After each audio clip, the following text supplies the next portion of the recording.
नमस्कार, news pulse channel में आपका स्वागत है। आज है दिन शनिवार, तारीख 29 मार्च 2026।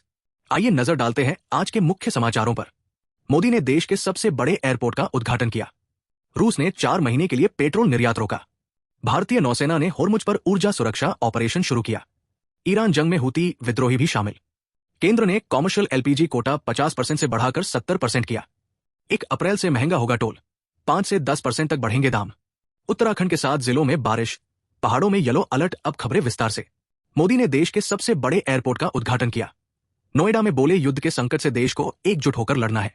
प्रधानमंत्री नरेंद्र मोदी ने शनिवार को यूपी के जेवर में नोएडा इंटरनेशनल एयरपोर्ट के फेज 1 का उद्घाटन किया। ये अभी देश का सबसे बड़ा और एशिया का दूसरा सबसे बड़ा एयरपोर्ट है। 4 फेज पूरे होने पर एशिया का सबसे बड़ा एयरपोर्ट हो जाएगा। पीएम ने जनसभा को संबोधित करते हुए लोगों से इजरायल, अमेरिका और ईरान की जंग से उपजे संकट से एकजुट होकर लड़ने की अपील की। देशवासियों से कहूंगा कि धैर्य और एकजुटता के साथ इस संकट का सामना करें। यह पूरी दुनिया को परेशान करने वाला संकट है। आइए अगली खबर देखते हैं। रूस ने 4 महीने के लिए पेट्रोल निर्यात रोका। 1 अप्रैल से लागू। भारत पर कम, चीन, तुर्की और ब्राजील पर ज्यादा असर। रूस ने 1 अप्रैल से 31 जुलाई तक पेट्रोल निर्यात पर रोक का फैसला किया है। इस फैसले से चीन, तुर्की, ब्राजील, अफ्रीका और सिंगापुर प्रभावित हो सकते हैं। भारत पर असर कम होगा क्योंकि वो पेट्रोल नहीं, कच्चा तेल खरीदता है। अब खबर नेपाल से। 27 मार्च को बालेन शाह ने प्रधानमंत्री पद की शपथ ली। 35 साल के बालेन देश के सबसे कम उम्र के पीएम बने। नेपाल बालेन के प्रधानमंत्री बनते ही पूर्व पीएम ओली गिरफ्तार। जेनजेड प्रोटेस्ट के दौरान लापरवाही बरतने का आरोप। इसमें 77 मौतें हुई थी। नेपाल के पूर्व प्रधानमंत्री केपी शर्मा ओली और पूर्व गृह मंत्री रमेश लेखक को पुलिस ने शनिवार सुबह गिरफ्तार कर लिया। ये गिरफ्तारी पिछले साल हुए जेनजेड प्रोटेस्ट के मामले में हुई है। चलिए आगे बढ़ते हैं अगली खबर की तरफ। भारतीय नौसेना ने होर्मुज पर ऊर्जा सुरक्षा ऑपरेशन शुरू किया। 26 मार्च को भारतीय नौसेना ने होर्मुज के रास्ते आने वाले एनर्जी शिपमेंट, एलएनजी, एलपीजी, कच्चा तेल को एस्कॉर्ट करने के लिए ऊर्जा सुरक्षा ऑपरेशन शुरू किया। इस मिशन के तहत 5 से ज्यादा युद्धपोत तैनात कर 22 से ज्यादा महत्वपूर्ण जहाजों को सुरक्षित एस्कॉर्ट और गाइड करके भारत लाया जा रहा है। अब अगली खबर अमेरिका से। डॉलर पर अमेरिकी राष्ट्रपति ट्रंप के सिग्नेचर होंगे। 26 मार्च को अमेरिकी ट्रेजरी ने बताया कि अमेरिका में पहली बार किसी मौजूदा राष्ट्रपति के सिग्नेचर डॉलर नोट पर होंगे। मार्च में ही फेडरल आर्ट्स कमीशन ने ट्रंप की तस्वीर वाले 24 कैरेट गोल्ड मेमोरियल सिक्के के डिजाइन को भी मंजूरी दी है। व्हाइट हाउस ने लॉन्च किया नया मोबाइल ऐप। अब ट्रंप को सीधे मैसेज भेज सकेंगे। अमेरिका में व्हाइट हाउस ने शुक्रवार को व्हाइट हाउस ऐप नाम से एक नया मोबाइल ऐप लॉन्च किया है। इसका मकसद लोगों तक सरकार की जानकारी सीधे पहुंचाना और पारंपरिक मीडिया के बजाय सीधे संवाद को बढ़ावा देना है। यूजर्स ट्रंप को सीधे मैसेज भेज सकते हैं, सवाल पूछने के लिए फॉर्म भर सकते हैं। अब खबर ईरान इसराइल युद्ध की। ईरान इजराइल जंग के 28 दिन बाद अब हूती विद्रोही भी इसमें शामिल हो गए हैं। टाइम्स ऑफ इजराइल की रिपोर्ट के मुताबिक यमन में मौजूद ईरान समर्थित हूती विद्रोहियों ने करीब 2000 किलोमीटर दूर इजराइल के दक्षिणी शहर बेरशेबा और आसपास के इलाकों को निशाना बनाते हुए बैलिस्टिक मिसाइल दागी। कहा, मकसद पूरा होने तक हमला जारी रहेगा। अब देश की एक जरूरी खबरें। केंद्र ने कॉमर्शियल एलपीजी कोटा 50% से बढ़ाकर 70% किया। स्टील, ऑटो और टेक्सटाइल सेक्टर को प्राथमिकता। रेस्टोरेंट्स के बाद बड़े उद्योगों को 20% अतिरिक्त सप्लाई। केंद्र सरकार ने देश में जारी गैस संकट के बीच राज्यों को एक बार फिर एलपीजी सप्लाई बढ़ाने का निर्देश दिया है। सरकार ने शुक्रवार 27 मार्च को कॉमर्शियल एलपीजी सिलेंडर के एलोकेशन यानी कोटा को 50% से बढ़ाकर 70% कर दिया है। सरकार ने साफ किया है कि स्टील, ऑटोमोबाइल, टेक्सटाइल और केमिकल जैसे ज्यादा लेबर वाले सेक्टर को प्राथमिकता दी जाएगी। वाहन चालकों के लिए 1 अप्रैल से सफर महंगा होने जा रहा है। National highway authority of India द्वारा टोल टैक्स में 5 से 10% तक बढ़ोतरी की जा रही है, जो हर साल की तरह इस बार भी लागू होंगी।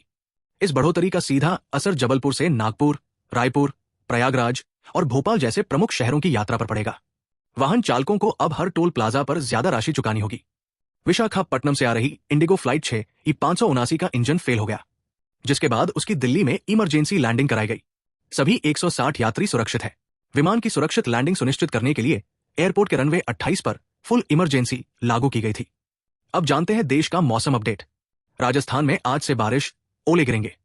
यूपी, बिहार में भी अलर्ट। हिमाचल में बर्फबारी की संभावना। राजस्थान में शनिवार से एक नया वेदर सिस्टम एक्टिव होगा। इसका असर प्रदेश के सभी जिलों में रहेगा। बारिश के साथ ओले गिर सकते हैं। वहीं मध्य प्रदेश में 29 मार्च से लगातार 3 दिन बारिश की संभावना है। भोपाल, उज्जैन, ग्वालियर, जबलपुर समेत प्रदेश के करीब 40 जिलों में तेज बारिश का अलर्ट है। उत्तर प्रदेश में शुक्रवार को लखनऊ, कानपुर समेत 10 जिलों में रुक रुक कर बारिश हुई। अगले 5 दिनों तक मौसम ऐसे ही रहेगा। हिमाचल प्रदेश में अगले 6 दिन तक बर्फबारी हो सकती है। उत्तराखंड के 7 जिलों में बारिश, पहाड़ों में येलो अलर्ट। 5 शहरों में बर्फबारी के आसार। अब देखते हैं सोना चांदी के भाव। इस हफ्ते सोने चांदी के दाम में गिरावट रही। सोना हफ्ते भर में 4,276 रुपए गिरकर 1.43 लाख रुपए प्रति 10 ग्राम पर पहुंच गया।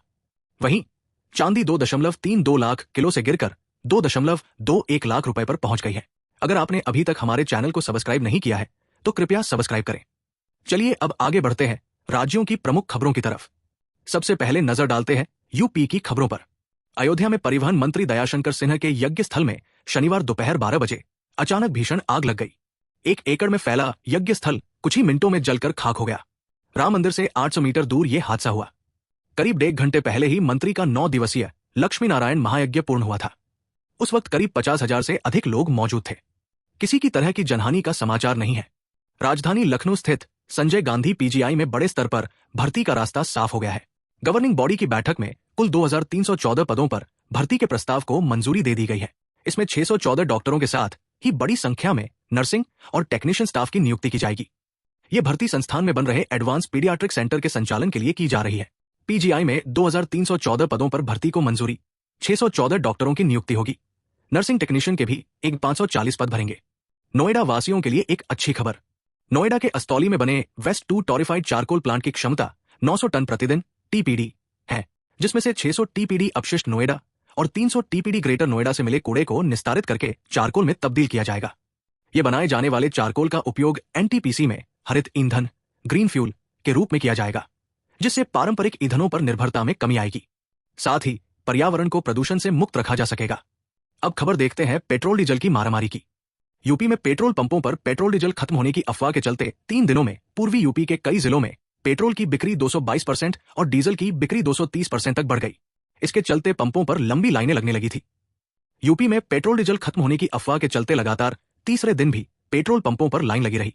शुक्रवार को लोग बड़े बड़े डिब्बे और ड्रम लेकर पेट्रोल डीजल भरवाने पहुंचे।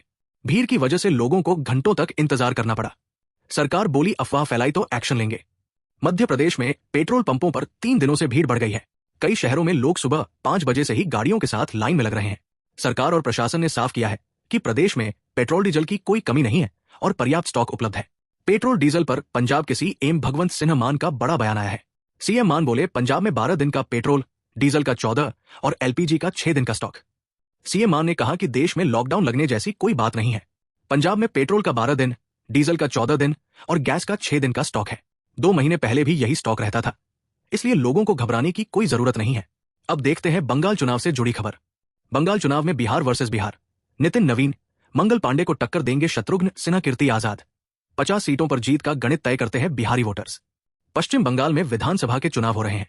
294 सीटों वाला ये राज्य भाजपा अध्यक्ष नितिन नवीन के लिए बड़ी चुनौती है। यहाँ 50 से ज्यादा ऐसी सीटें हैं जहां हिंदी भाषा बोलने वाले जीत हार में बड़ी भूमिका निभाते हैं। यहाँ बिहार, यूपी, झारखंड जैसे हिंदी भाषी राज्यों से आकर बसे लोगों की संख्या अधिक है।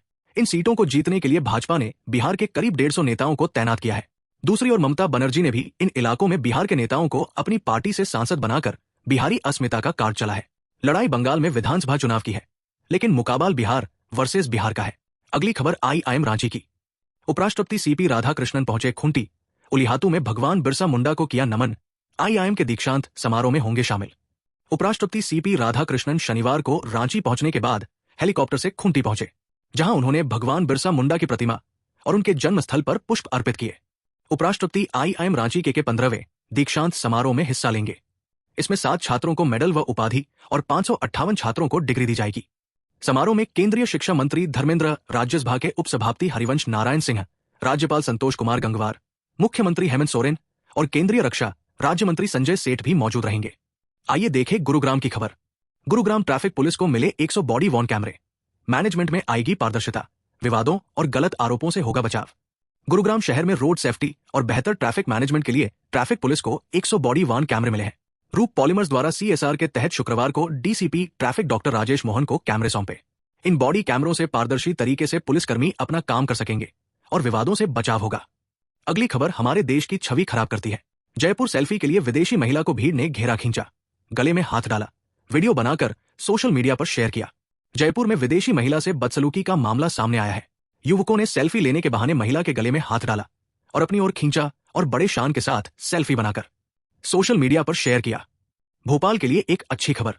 भोपाल में सूखे कचरे से बनेगा कोयला, ट्रायल शुरू। 400 टन कचरे का निपटारा कर सकेगा प्लांट। पीपीपी मोड में 220 करोड़ से बना। भोपाल के आदमपुर छावनी में सूखे कचरे से कोयला बनेगा। यहां पर पीपीपी मोड में 220 करोड़ रुपए से टॉरिफाइड चारकोल प्लांट स्थापित किया गया है। इसके जरिए 400 टन सूखे कचरे का निपटारा हो सकेगा। भोपाल में जुटेंगे एमपी, छत्तीसगढ़, राजस्थान के 55 यंग एमएलए। 30-31 मार्च को होगा युवा विधायक सम्मेलन। राज्यसभा के उपसभापति भी होंगे शामिल। आगामी सोमवार और मंगलवार यानी 30 और 31 मार्च को मध्य प्रदेश विधानसभा भोपाल में युवा विधायक सम्मेलन होने जा रहा है। इस 2 दिवसीय महाकुंभ में मध्य प्रदेश, छत्तीसगढ़ और राजस्थान के कुल 55 युवा विधायक एक मंच पर जुटेंगे। साथ ही 3 राज्यों मध्य प्रदेश, राजस्थान एवं छत्तीसगढ़ के विधानसभा अध्यक्ष राज्यसभा के उपसभापति हरिवंश विशिष्ट अतिथि के रूप में शामिल होकर युवा विधायकों का मार्गदर्शन करेंगे। 23 साल में कर्मचारियों का 15,340 करोड़ डा अटका। कांग्रेस बीजेपी सरकारों पर आरोप, 27 महीने का डा भी रोका। पेंशनर्स को भी नुकसान। मध्य प्रदेश में पिछले 23 सालों में कर्मचारियों को महंगाई भत्ते डा के रूप में 15,340 करोड़ रुपए का नुकसान होने का दावा सामने आया है। आरोप है कि कांग्रेस और भाजपा दोनों ही दलों की सरकारों ने केंद्र सरकार की तारीख के अनुसार महंगाई भत्ता नहीं दिया, जिससे लाखों कर्मचारियों को आर्थिक नुकसान उठाना पड़ा। छत्तीसगढ़ राज्य की सकारात्मक खबर देखिए। लाल आतंक का खात्मा करीब। बस्तर के 1000 गांव का 96% इलाका अब हुआ नक्सल मुक्त। बस्तर में नक्सलवाद के खिलाफ निर्णायक लड़ाई अब अंतिम दौर में पहुंचती दिख रही है।